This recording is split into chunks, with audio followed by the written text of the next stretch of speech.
DeFi. Please give a big round of applause for the last speaker of the day. Thank you. Thank you, Joe. Thank you, everyone. Last session today, right? So definitely not a technical one. No codes, nothing. For the next, 25 minutes? Not even 30 minutes. Yeah, my talk is pretty timed. So for the next 25 minutes, we are going to delving deep into this topic, fintech for a sustainable future. Social impact investments, using DeFi, NFTs, AI, a combination of all of those. And so how exactly we are doing that, I'm going to share with you with the help of two stories, right? Plain and simple, two stories, these two. So again, as I mentioned, completely non-technical talk, and the objective, the agenda is to help all of us understand that where have the use cases grown into, what kind of use cases have started to come out, and what we can do with technologies such as not only just blockchain, but diving deep into DeFi, right? Borderless finance, helping segments, sectors, populations such as farmers, smallholder farmers, not those yield farmers, actual real world farmers, growing crops, harvesting crops, how we can help them using such technologies which they are not even aware of. Not a single farmer in my story, the two faces that you see here, yeah, those are definitely fictional, but thousands of real farmers, right? So none of them have an idea what DeFi is, what even blockchain is, what NFTs are, right? Not even nothing about that. So that's exactly. So I'm going to take the help of two different stories. I've worked across these three areas. You can see the maps. Number one is Europe. So I'm going to talk about an initiative in Europe, where we are again using blockchain, DeFi, NFT, all of that. And the another story, second part of my talk, is going to be a story of financial inclusion across Africa. As you can see there, that's Africa and India. Same story across both the country and the continent. So yeah, so these are the stories that I'm going to take the help of. As I already mentioned, this is how it has, the areas that it works in. But the challenge that we are solving with blockchain across these population segments can also be done across other countries, other continents also, because these kinds of challenges are exactly same across all those areas. Right? If I'm talking about a farmer-specific problem, agri-specific problem in India, which I'm going to solve with the help of blockchain technology, I can solve the same problem with blockchain in any part of Europe, in Australia, in Colombia, anywhere, because the agri market, all of that works pretty much similar.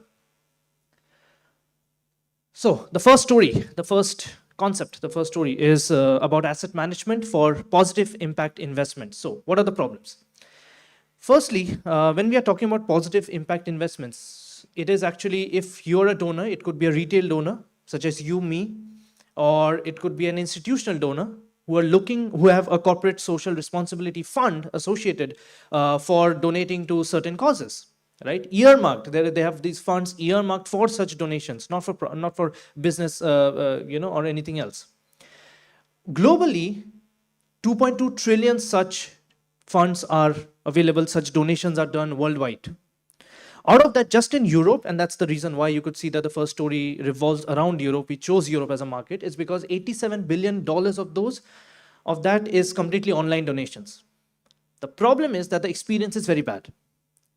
And not just the experience, I'm not just talking about user experience or user interface, the experience of transparency, credibility, all of that is very shady. And now you can understand, because of all of those characteristics, is where blockchain technology comes in, is where decentralized finance comes in, is where people who are doing such donations wanted a solution which is much better, which is much more transparent, much more robust, much more credible. All of those characteristics bundled into one. So that's why. And that's why the target, because 87 billion online donations, specifically when they're online, is what a platform can do. But what are the problems, right? So these are the problems to funding an initiative. This is why when we go a step back, we can understand that why even apply blockchain technology to this. Number one is changing donor priorities, right? Lack of awareness, lack of transparency and credibility, as I just mentioned, right? All of that plagues this entire ecosystem, where the donors are left confused about the kind of impact they're able to make. Now, this is where a platform with blockchain technology, with a ledger, right, with a distributed ledger comes in, because at the end of the, say, quarter, they are able to see exactly the kind of impact they were able to create over this quarter. And how is the measurement done? The measurement is done because right from the giver to the receiver, the donor to the receiver, and any subsequent activities on the subsequent activities by the receivers are all recorded on the blockchain, which means that each piece of data, every item is on the blockchain, is on the ledger, and we can have such an easy access to it at the end of the quarter. We'll tell you how AI comes into it later. So, overall, institutional, we saw. Just retail, you, me, others, retail households have more than $963 billion earmarked for this. So you can imagine that the numbers are so big. And these are not people looking to, spend these on lifestyle or anything else. These are earmarked in your mindset. If you're a retail investor, you have this mindset that, yes, I'm going to donate to COVID. I'm going to donate to healthcare. I'm going to donate to social impact. I'm going to donate to farmers, children, poverty, biodiversity, whatever it is. You have already earmarked this kind of a fund in your mind that you'll be donating to something. But then at the end of the day, what happens is these people have no motivation or knowledge of how to do it. I'll tell you. I didn't used to donate, right? I didn't used to earn before, maybe quite a few years back, so I didn't never donated. But during COVID, I was so touched and I wanted to donate, and it was so complex. I did see that during COVID, there were so many organizations who were able to accept crypto payments as well. Vitalik did some donations completely in crypto, right? And there were other people also who were able to do that. That kind of opened the eyes that, okay, even people have now started donating in crypto, and on top of that, receivers have started, organizations, entities have started accepting crypto as donations. Now, that's a huge thing, especially in a country like India, where the crypto laws were very gray. A huge tax has been implemented right now, kind of making it legal, but still, it's such a tax that people are not creating a lot of business use cases because of this tax law. But with the presence of all of that, it became very difficult to understand that, okay, what kind of entities and organizations can really accept crypto, right? So that's where a platform is needed. So another number, 73% of people who want to fund an impact, they have an inclination of funding an impact, but ultimately 16% are only able to do that. 57% have no clue exactly what is happening, what kind of an impact they're able to whether measure or not. What happens after 3 months? Do they know that how many children they were able to feed? Do they know that how many children they were able to teach or get taught, right? Nothing, none of that. And this is not just retail households. Institutions have a more important, benchmark that's needed for them to understand what kind of an impact they were able to create, and hence they need to again gear their funds for the next year or next quarter or next, half a year. All of these issues make an initiative underfunded. But the problem is that whenever an initiative goes underfunded, it's not like if I need $1 million, I'm getting 200K, so I'll get 20% of the job done. It doesn't work that way. If you're getting 20% of the funds, you're going to get zero work done, because there's a minimum investment that's needed to get some activity, some social activity, some impact created. Right? If you're getting maybe 10 or 20% of your fund requirement, it's not like you're going to be able to, so you won't be able to deploy any of your strategies. So you cannot just create an impact in 20% of the farmers, right? That's nonsense. So that's why an underfunded initiative is a huge issue. So 80% such initiatives are underfunded. That's where this platform comes in, right? The impact wave. So I founded this platform some time back. And what it does is it allows you to streamline your funds in a fashion where you do not need to pick specific organizations or entities to be able to give money to. What happens is that there are vetted organizations, entities, starting with Europe, which vetted by the platform, who have certain requirements, everything all on the ledger. Now, once you as a funder specify, you just have to come on the platform and you have to specify that, okay, I want to invest in 3 different categories. I want to fund 3 different impact causes.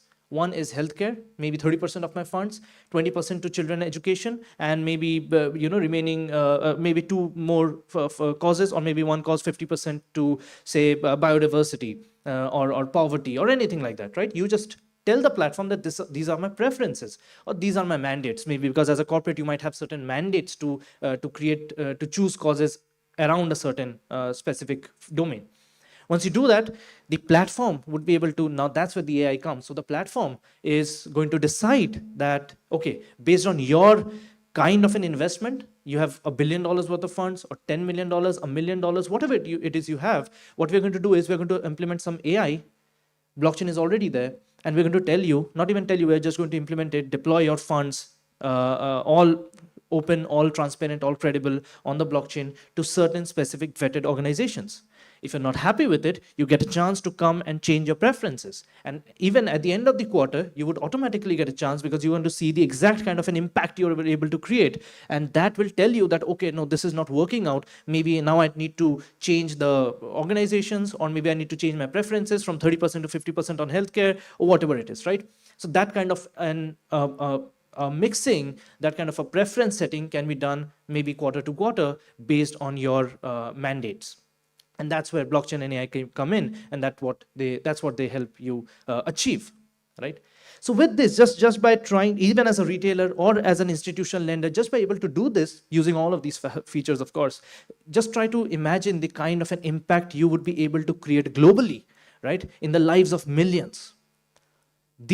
You have the funds. It's not like you need to earmark separate funds. You have the funds, the institutions have the funds. It's just that they're not reaching the right receivers. And the problem is that it's not just because you maybe are working with the government and the government is corrupt and they are not eventually sending out the money, they're all eating up the money. It's not like that. If that would have been the case, it would have been a separate challenge to solve.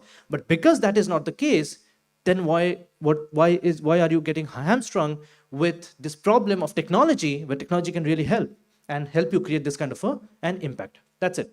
So that's something that is now in Europe, and we're going to go in other places as well. But with that, let's move on to the second story. Just to recap what we started with, why am I discussing two stories today? Not specifically what impact investments are or what NFTs can do. The idea is that how can we create social impact? How can we create positive impact with investments using blockchain technology, using decentralized finance, all those technologies, the NFTs, and how and what kind of an impact we can create, or what kind of use cases have already been creating such impact. This was, in fact, this has been my Ethereum Foundation Fellowship project as well. Farmer financing, financial inclusion using blockchain technology, public good use case using Ethereum.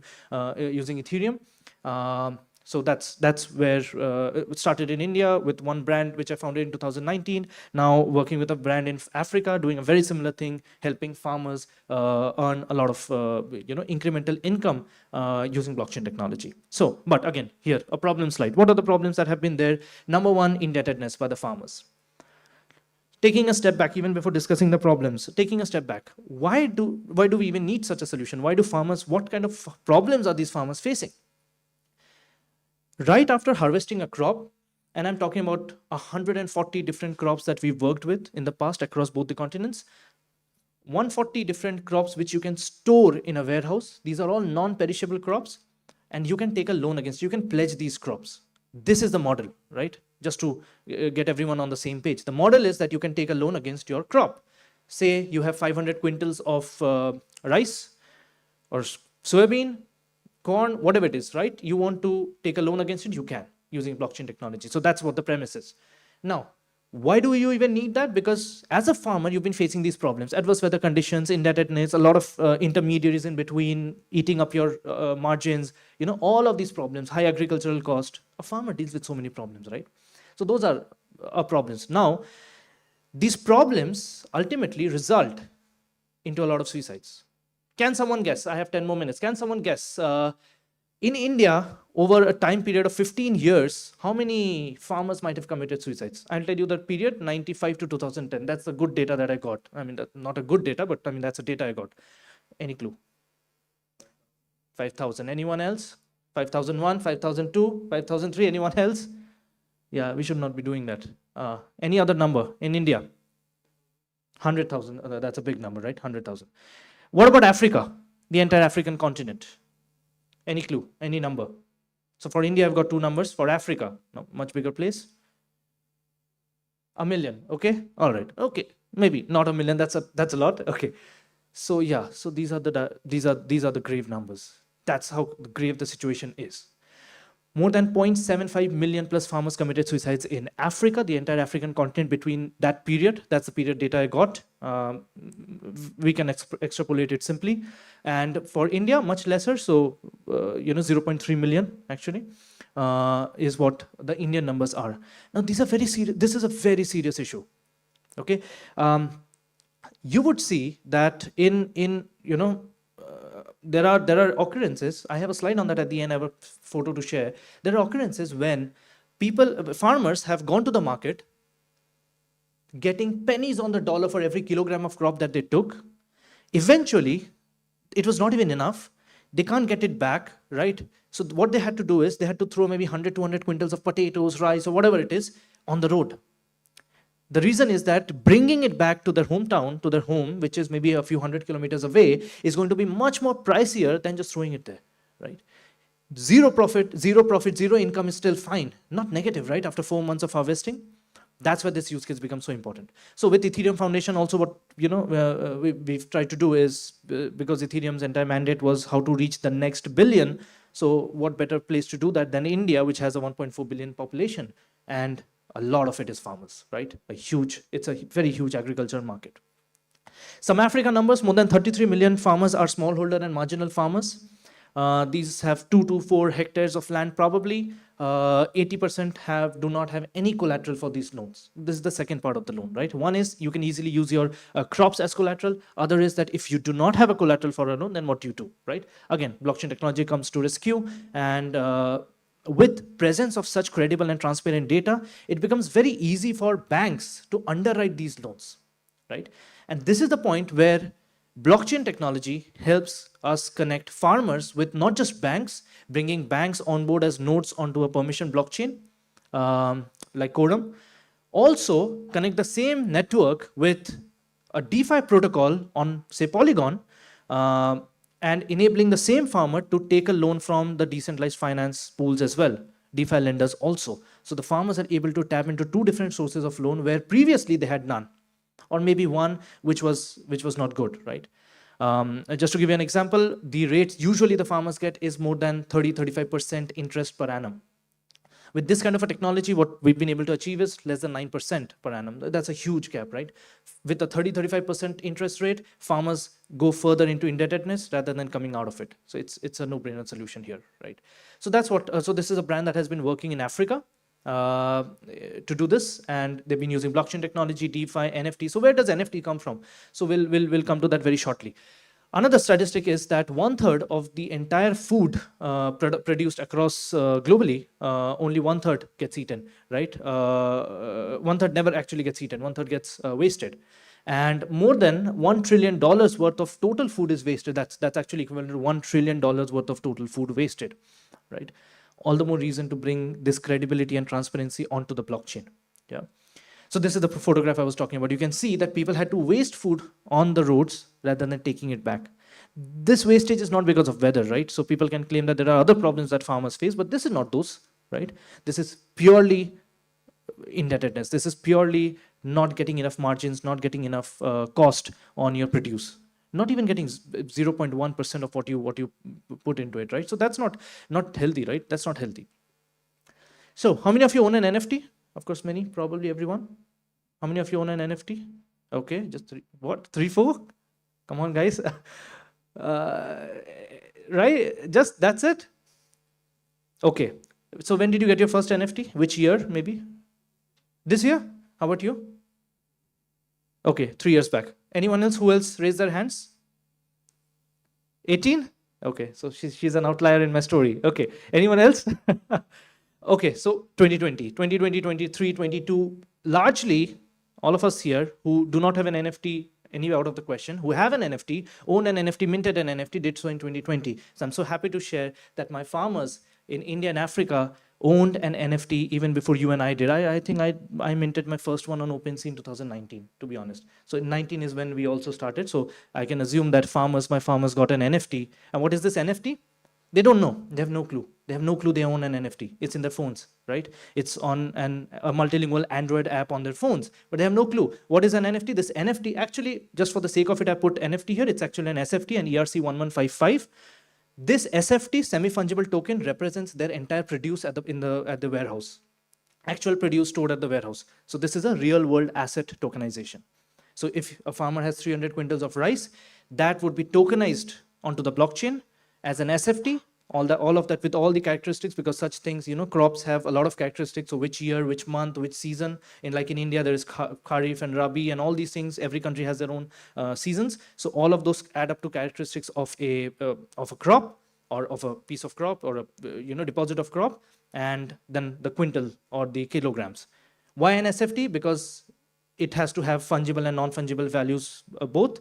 As a crop, as a deposit by a farmer, the farmer needs to be able to act on a partial portion of that crop as well. Today, they might not even want to pledge 500 quintals of rice, maybe 300 quintals of rice. So that's where SFT comes into play.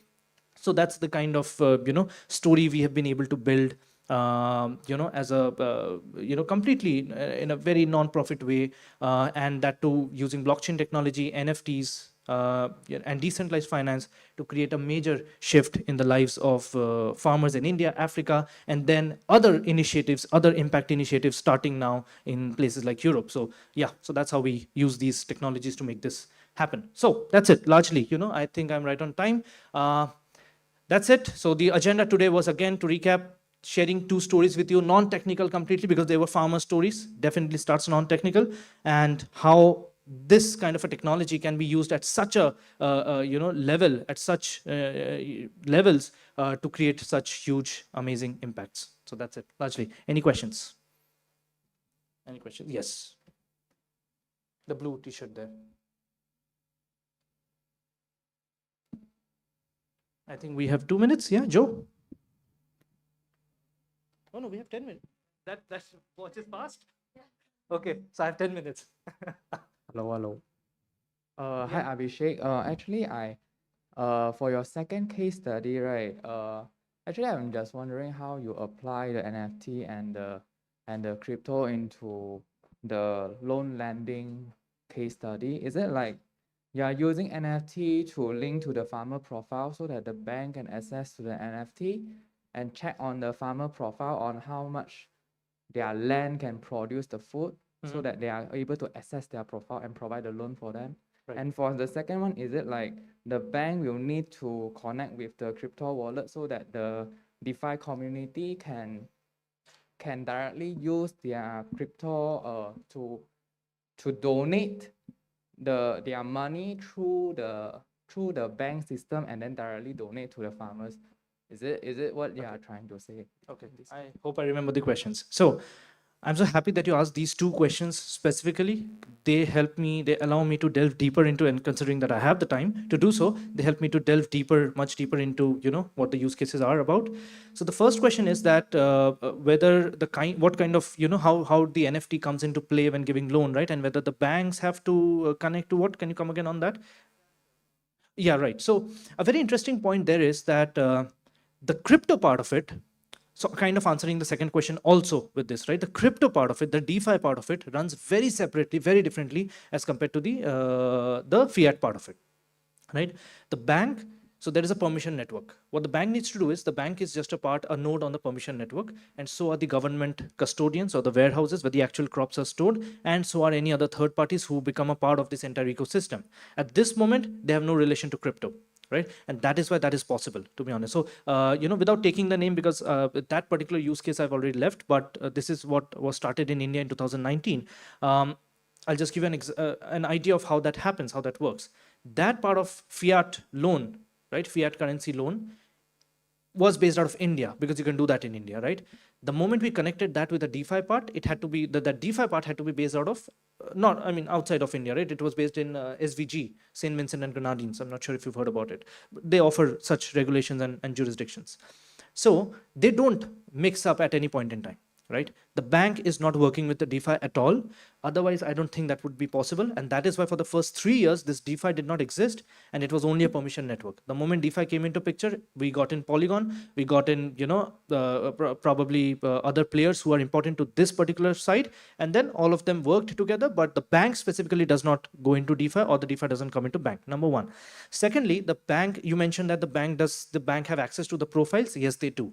For that, we do not need the NFT. That automatically is because the farmer account is created on the blockchain, right? We do not store personally identifiable information on the blockchain, obviously, but we still have to be a kind of a Web 2.5 solution in this, so that we can achieve those enterprise goals, right?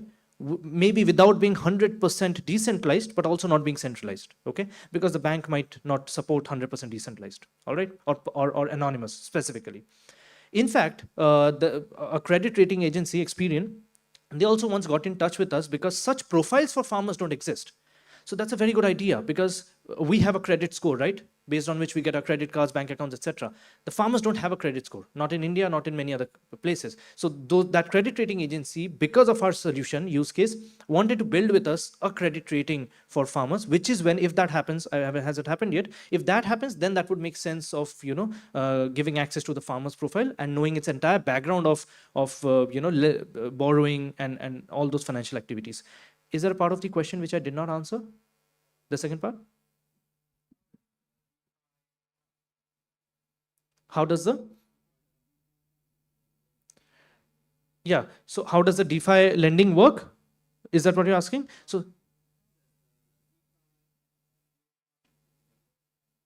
okay, I'm not understanding the last part. Can you give him the mic?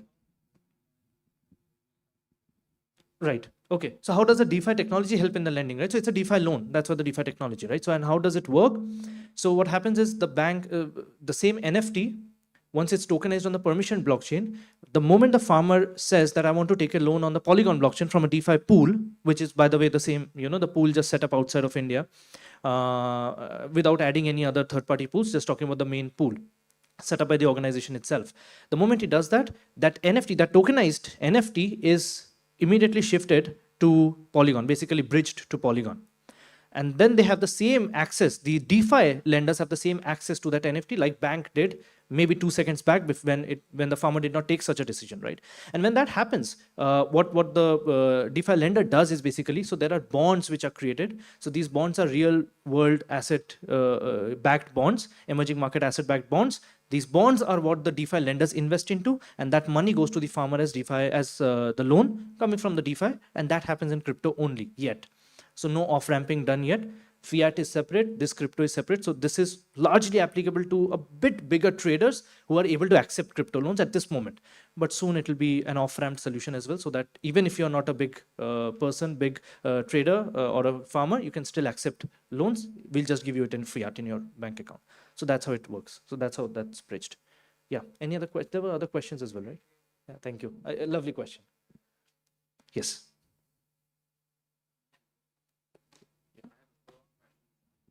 Yeah, please go ahead.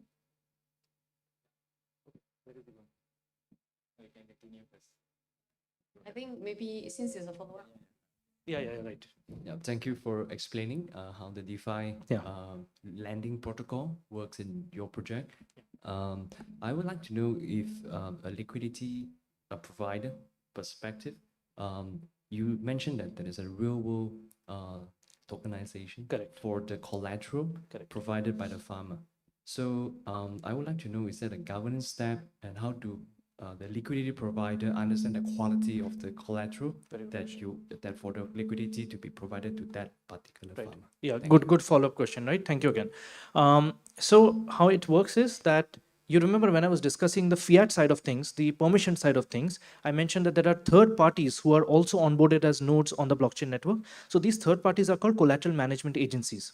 What they do is they visit in a blind kind of a mechanism. They don't have access to the actual receipt, the warehouse receipt, what we call it. Could not get time to delve so much deeper, but that's what's called a WHR, warehouse receipt. So they don't have access to that. So they have to visit the warehouse and they have to do their independent analysis of the crop. And because this is a very physical business with physical custodians, a good number of custodians, more than 1,500 custodians when I was running that Indian platform. In one state in India, 1,400 warehouses or custodians. So it's a very physical business. The collateral management agency needs to visit them, create an entire report, and that report is also put on the blockchain. So and that report is accessible by the bank also before giving the loan. Similarly, that report is available to the DeFi lenders before giving a loan to understand that, okay, what kind of a crop are we investing in? So the details comes that, okay, this is the NFT, 500 quintals of rice, this season, this variety, this grade, moisture content, that 18 different parameters all packed into a report and shown on the blockchain. And this is what the bond represents, right? And this bond is maybe, it's a zero coupon bond, for example, for the next 3 months, or maybe till January 2024. So this is the data that the DeFi lenders get access to, and then they decide whether I want to invest, put liquidity in this platform or not. Once they do, they get bound with all those bond specifications and regulations. Yeah. Did I answer your question? Okay, thank you. Yes. Maybe last question because. Yeah. All right. So those 2 questions are regarding your second initiative. So my question is for your first initiative. Lovely. Just for me to understand, what's the thinking behind targeting the mass market for you to work on that, and why tapping into the blockchain technology? What can Impact Wave do that a Web2, for example, you imagine like a change.org, that they can have pooling of different organizations under it and whatnot, and then you put money into it and then they can give it to anyone who pass their cohorts. Right. So what's the difference between that and the model that I just mentioned? Right. To simplify your question, it is that what can we not do without blockchain technology where we are using blockchain technology? Maybe to simplify the question, is that what? Okay, it didn't simplify it, made it complex. All right. Okay, so just to make it concise. So in fact, we started as a Web2 company. Right? We did not have the use of blockchain technology at all because this problem came into the lives, our lives, earlier on before we started thinking about using blockchain technology for it, right? Then there were a lot of validations that happened. And why this industry is not working? Why this, what is the core problem? And that core problem was transparency. Right? 2 ways transparency. Number 1 is how the investment is made. That is one. That is important because you as an institution or a retailer, you're providing your money, you're putting in your money. So how much transparent is that? Second transparency factor was that what happens at the end of 3 months? How I'm not even able to understand what is the kind of impact I'm able to create. So that's not measurable. And that is very important, may not be for retailers, but retail people, but it is very important for institutions who have to have reports shown to them that exactly how many students they helped study or how many people they fed, right? So that kind of a report. That's where we got validation, a lot of validation from investors also, the investors we were in discussion with, that blockchain technology can be used. Yes, you have a follow-up something. Yes. Yeah. All right. In that case, it sounds like it's a very full, like it's almost as equivalent of having, auditing the organization itself. Yeah. Why don't you consider that? I mean, have you considered working with institutions instead of directly working with retail markets? Because won't you add a layer of complexity to them? Whereas when you work with retailers, with institutions, then you institutions is our first customer. We have to work with institutions, right? Working with institutions, just working with plain and simple institutions does not solve the problem of transparency that the institutions are themselves facing, right? The use of technology is just a vehicle to make that happen, right? That's the same problem that institutions are already facing. Even before we are there or even before they have started investing, via us, via the platform, right? So institutions are our first customer. We have to work with institutions. Retailers are technically, they come second for us, right? So institutions are anyway important, but that's not what we're trying to solve with blockchain. The problem that they solve while doing such investments with or without us is what blockchain solves. Did that answer your question? Somewhat? Yeah, okay. Thank you. Yeah. All right, thank you. Any more questions? Yeah, because it's anyway the last session of the day, and that watch is very fast. Yeah. Yeah. I was looking at that while my talk was going on. Any more questions from the floor? Since this is the last talk, so you can, Yeah, actually. you have an opportunity to ask questions if you want. Yes. Yeah, the first story. Yeah, I think because personally I looked into like how blockchain can do social impact as well a little Yeah. bit, and I think the thing that didn't really click to me is that how did you track it at the end part of how very you good spend question. it? Yeah, not 100% actually, just to happy to share it here, that the first part where the funds are coming from the givers to the receivers is 100% tracked.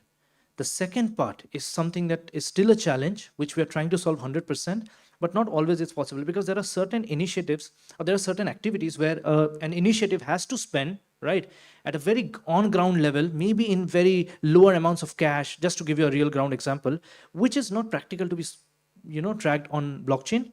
So that's the still that 2 to 4% or 5% or 7%, sometimes that increases sometimes in the size, the kind of problem, the challenge that we are not able to solve with blockchain 100%.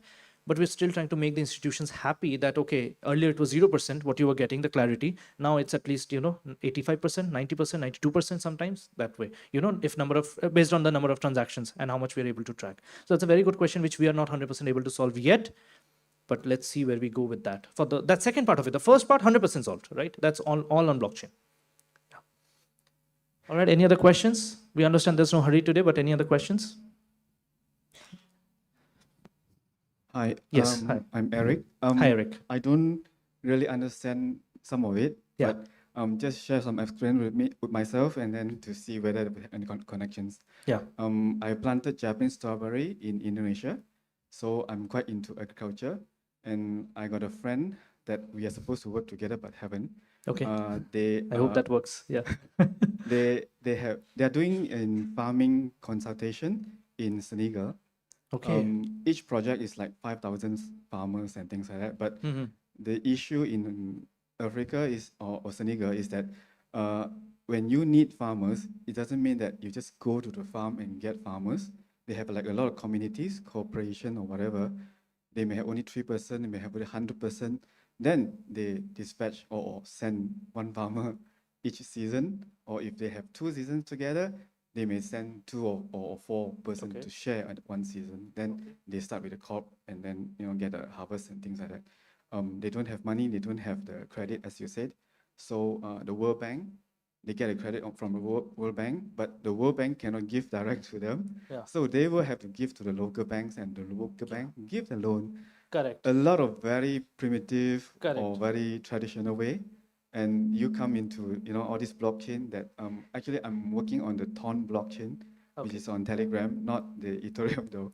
So I was thinking like how it can be integrated, but you seem to have come to a stage where you can integrate these things already. Yes. So I'm not sure which part Yeah. that can be done, but I thought this is quite a big thing. Yeah. So Eric, this is exactly the kind of problem that can be solved with such approach, right? In fact, to share with everyone, as Eric said, that the farmer cannot receive a loan, help, support directly from the World Bank. So what happens is the World Bank gives to the local banks, and the local banks further deploy the money to the farmers. This is exactly what in the second story you saw. So in India, same story, same World Bank coming into the picture, deploying the funds, but we do not work directly with the World Bank. So what has to happen is exactly the same. The World Bank has to give to, say, Maharashtra Regional Cooperative Bank, like in state of Maharashtra. And then there are thousands of farmers in Maharashtra who are receiving it from the regional bank, right? And we have solved it, right, on blockchain. So that's exactly what's happening. I think this is the and then approach. for each individual that you can give the loan thing, Africa seems to still they don't have phone to hold on it. No, actually not. I mean, so this is a very interesting concept that Eric has shared. Joe, we have time, right? 2 minutes, 4 minutes more? Yeah. So thank you for everyone for still sitting here. So we had the same thought even while deploying the solution in India. And when we were designing it, we were astonished to see our own stats that how many of our farmers in India were eventually using the smartphone and the app on their phone. So we had created an alternative model also where the farmer could just walk into the warehouse and take the warehouse's help, right? A huge portion of the farmers actually were using and very comfortable with using the smartphone and the app on their phone, which really awed us, right? In Africa, it is also the problem is not how you think it is, right? In fact, things have changed. For example, M-Pesa in Africa, right? They are able to work even on very feature phones. They don't need smartphones, right? So there are so many approaches to this where we have seen that even very little amount of technology and a bit of awareness on the farmers end has actually made this work, and that's fantastic too. I mean, I would be happy to share some statistics with you. They're doing really good work in Africa where they're able to access those farmers, even though we think that farmers are not very they're not tech savvy. They don't need to be tech savvy actually. They actually didn't have phones, and they use point system. So Yeah. individually, they go and collect the points, and they get But their yeah, crops. now or it's whatever. changing, right? I think quite a lot. But it's still going on now. Yeah, maybe to would be happy to look at that as well, and would be happy to share that the kind of numbers I've seen happen. I've not worked in Africa directly. I mean, we have worked with that organization, but I know that the challenge is now going away. Thank you for sharing. Thanks. Thanks, Eric. Yeah. Thank you for such interesting question. Yeah, wonderful. Any more questions from the floor? Yeah. Or if Abhishek has any more to share?